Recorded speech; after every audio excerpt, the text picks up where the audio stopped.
to explain to you how this thing works, first of all, probably to give you a better picture. So essentially what we do is to capture air pollution. So anywhere there are, vehicles, automobiles, exhausts, you can attach this contraption to the behind of tailpipe, and whatever is getting out in the environment, we capture before it gets there. And then when this is captured at scale, we get what we call is like raw soot, a lot of carbon. And then we take it back to a unit, back to a facility, the lab, all that air pollution. And then it goes through a scientific process of purification to make inks out of it.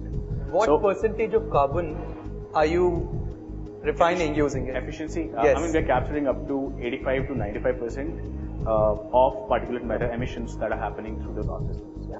And can you just tell us as to how did you come up with this idea? What's driving you? What's the motivation behind this? 3 years of research. I started back at Massachusetts, MIT. I was a student there. Congratulations. And that research actually got picked up. There was a lot of, the moment we launched it, it was a side project. There was a lot of traction that we got.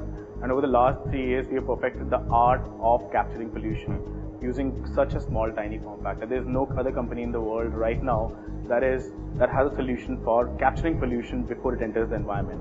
How do you generate ink? So if I'm an individual car driver and I buy this instrument and put it on my car. Correct. Right now, we are not looking to sell it B2C. We are looking at a broader perspective of doing it at a city level or a state level, where these units are attached to your public transportation systems or your dumper trucks, where the major pollution is happening. Then how does it work? Let's say a state transport corporation takes this from you, and they have fitted with all the buses. Then what happens? Who collects this? Who converts it into ink? To give you a simple example, let's say there is a bus that runs on, let's say, diesel. It needs refueling at least once a day. The units that we are fabricating are good for at least 15 days of pollution. So after every 15 days, these buses are anyways going at the end of the day to a terminal. So our team will clean these units, take the soot out and put the unit back. Once that is done, that carbon will go back to our factory. We will purify it and convert it into inks. Just tell me something.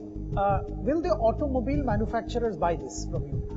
Can we do a deal with, let's say, Maruti? Volkswagen had this global problem of pollution. That's exactly what we are Can you do a deal with a Volkswagen? We are discussing those things. We have not finalized anything. No, but at the end of the day, it can become an OEM product. I think you guys are doing a good job as far as society is concerned. But what's the economic model behind it? One, ink cell. Inks are a commodity that is being used worldwide by practically everyone. Second aspect is that we capture pollution. We basically prevent the pollution to get into the air. Essentially, this is a form of technology right now that we are licensing out internationally to our clients. In the prototype stage, what's the cost, and scale up, what's the cost? The prototyping cost is really very expensive, no doubt about that. At the end of the day, when it comes to market pricing of it, it will be coming down to maybe a 2,500 rupee a unit for a... How much ink do you generate in a day? On an average, if I say I run my car 3 hours a day. This pen is your ETOS, the taxi that you take spoke inside, and you can quantify it in a way. This is 1.5 hours of ETOS emissions in a city like Bangalore. Guys, let's not talk about ink. I just want to know the ink, ml. I'll do the calculation, the basis of ml. What are you generating and how much are you able to sell at? 45 and 50 minutes of your diesel car pollution would make 30 mls of ink. 30 ml of ink. Perfect. I was looking for that answer. Thanks. Yes.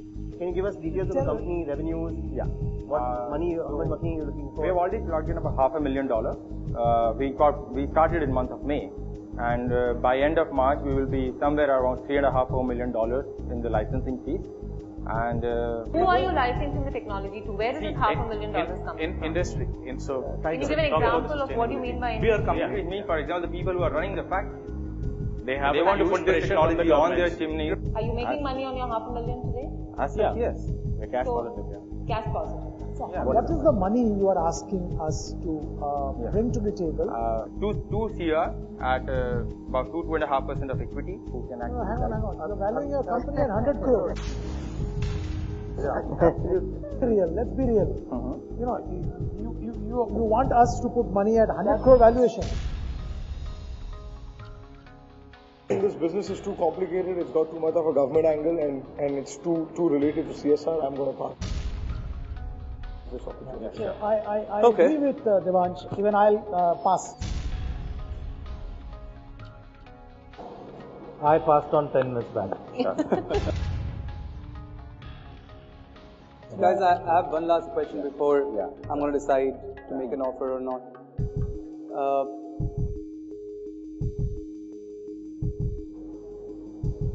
How are you protecting your technology being copied? That's it. Okay, so this Because is the valuation which you're talking about Absolutely. comes only if you protect it.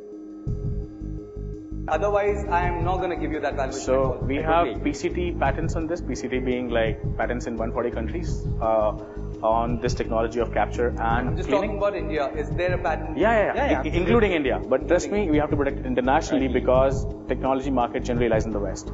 So it's international patents. So what you're saying is no one else in the world, in 140 countries, can make this device. Right now, nobody can. Nobody can. So What do you mean by right now? Now, I'll not comment on my neighbors like China. so see, there's something called black boxing technology. We do that. Like we've been in this business for a while, and so it's black boxed in a way that no one can copy it till they spend 6 months on it. Let me just make an offer to you. I'm going to offer you 1% at 80 lakhs. For this country, India, I'm going to manage the complete show for you. I'm going to go to the government. I'm going to do the deal. I'm going to decide what selling price will be, whether it's going to be 2,500, 500, 5,000, whatever. I'm going to decide that. And I'm going to take 7% of whatever I sell. I think that we can look into. We just have to work out the number. So maybe 5 from our side. So I think 7 is the number which will excite me to go take out my time. P2G, guys, believe you me. I know. You know what? Totally appreciate. You could be whosoever, but the minister sitting there, the bureaucrat sitting there, he's going to take 3 hours of your time, and in the end, you'll not get anything out of that meeting. So 7% is something which I'm not gonna negotiate, and 1% equity, which I just want to take as a token of the equity because I just want to be the part of it. And you're going to go around town selling it for 7%. 7% is fine. I mean, I really think it's a huge thing. Bye-bye.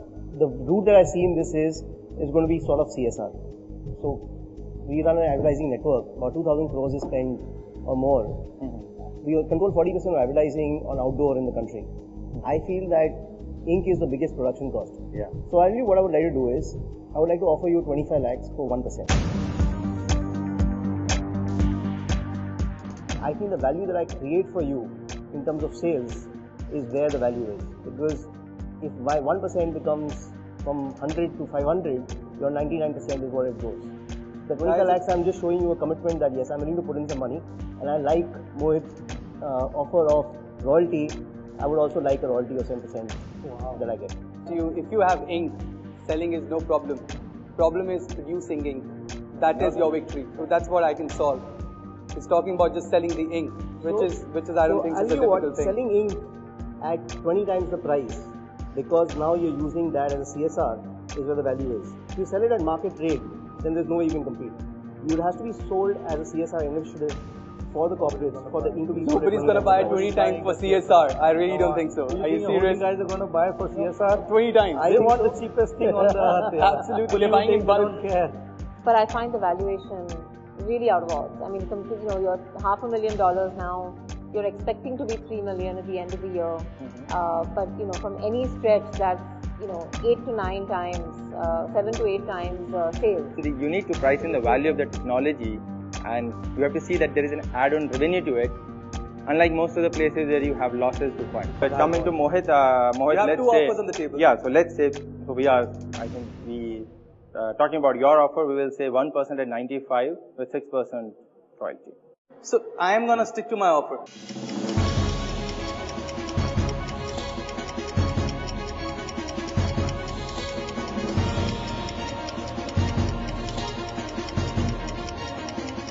Entrepreneur, you also have an option to consult with the vault's in-house business experts.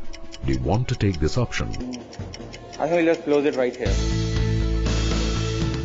Okay, so Mohit, we take your offer. Great, all right. superb.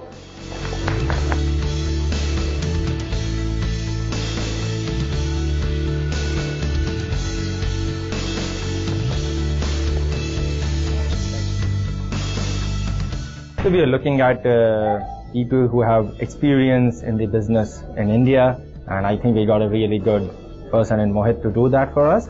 And Your expectation was similar to what we got, to get somebody to invest as well as stand with us in our early stages of our business to support us, and I think we are happy with that. Rahul, it's not that bad, believe me. No, I love it. I have a bigger problem to solve. You know what? The only problem they have is they don't have the revenue model. Yeah. And that's why they need us. I mean, if they had everything, why would they need us? But more than pollution, population. Solve that first. It's correlated. Sorry. Because of population, there's pollution. You've already solved it, you just have one son. Okay. I did solve that long back. Population.